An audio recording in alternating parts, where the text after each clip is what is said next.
Hey guys, Paul Salmon here. So I want to talk to you about some things that I've observed here lately at several airports in the area.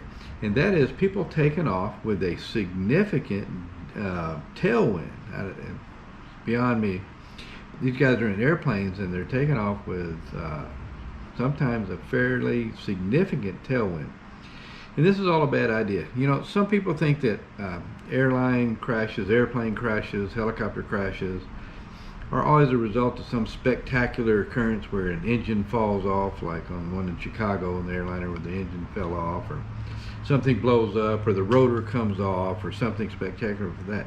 And nothing could be farther from the truth. Most crashes and accidents are the result of pilot error. When people start getting away from the basics, you know, one of the absolute simple basics is in an airplane is you take off into the wind. You don't take off with a tailwind. Right? In a helicopter, that can get you in some serious trouble if you're taking off downwind or if you're coming in for a landing downwind. In the case of a takeoff, it can significantly increase your takeoff run. And if you're trying to get going and climb out over a building, a tree, a fence row, or whatever, you can run out of altitude and luck kind of all at the same time. Same thing with an airplane. You know, if you're taking off with a significant tailwind, your ground roll is much farther. Not only that, the speed at which you rotate the nose up, you know, 15 knot tailwind, taking off with the tailwind versus taking off into the wind, produces a speed of about 30 knots faster across the ground when you actually rotate and lift off. That puts more stress on the tires, particularly if you're heavy. There's a bigger chance of having a tire failure. It also makes it difficult if you have a rejected takeoff to get the damn thing stopped in a reasonable sort of time and not run off the end of the runway. So let's take a look at a few of these here. The first one is actually, I was at a fly-in and winds are blowing about 12 or 13, 14 knots right down the runway, and a guy in a small business jet decides to take off downwind down the runway and eats up most of the runway before he gets the thing rotated and into the air. So let's take a quick look at that. Believe it or not, here's a nice aircraft doing a downwind takeoff. And he is eating up a shitload of runway. There we go. Alright, there he goes to the east. And guess what? Can't hardly see it, but there's the wind side. About a 12, 13 knot tailwind. That's a very, very bad idea.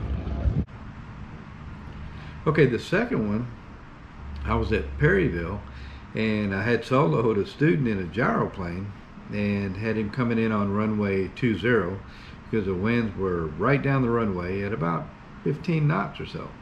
And I did great on the solo and all that. Well, while I was there, I had him drop me off the middle of the runway, and so I could do some video of him doing his solo.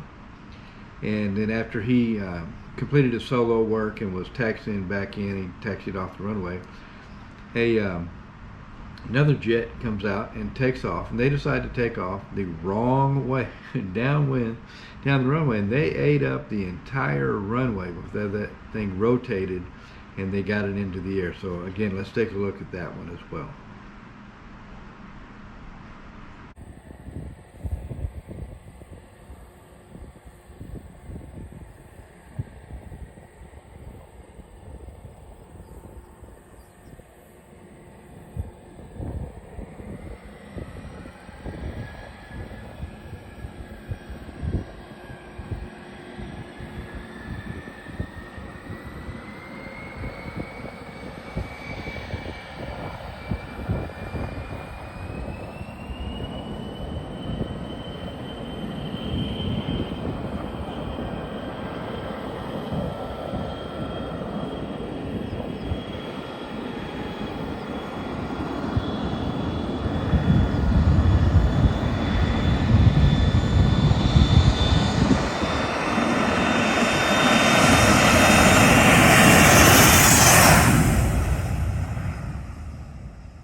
What a stupid decision. Take off with a fucking 15-knot tailwind.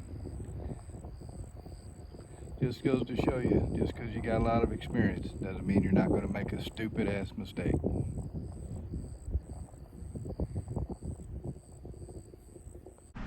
All right, finally, again, I was at Perryville at a fly-in, and a gentleman came in.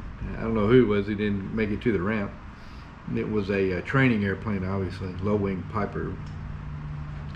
Came in again with about a 15 to 18 knot tailwind. Came in for a landing. This is a, I don't know, 7,000 plus foot runway, and he went literally halfway down the runway before he got the thing onto the ground. And then to make matters worse, he decided just to power up and go around, and he ate up pretty much the rest of the existing runway. And then on climb out, had a very anemic climb out. So let's take a look at that as well.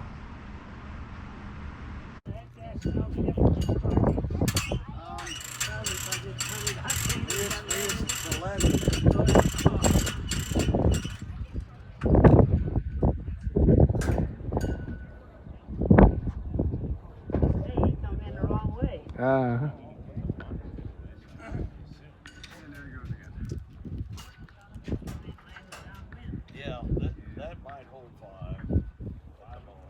That's fine. It might hold 15 maybe. It took off. He couldn't stop. Well, the telltale sign is he comes back in the wall, right? Yeah. He ain't climbing very well, I know that. Yeah. And showed it, there he is.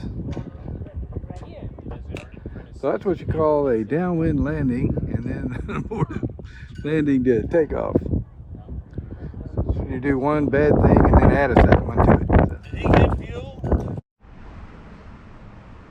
Okay, so, we all just need to get back to the basics, man. Don't, give yourself every advantage to be successful in your flight. And one of the simplest things you can do is take off into the wind. Don't do a downwind takeoff. Most of the time people do a downwind takeoff like this out of convenience. All right, believe me, it's not very convenient when you run off the end of the runway and into a ditch or whatever, and the aircraft has to be recovered. It's just not pretty. All right, and so everybody get back to the basics and play it safe, and we'll see you guys on the next video. And if you haven't already, please like and subscribe.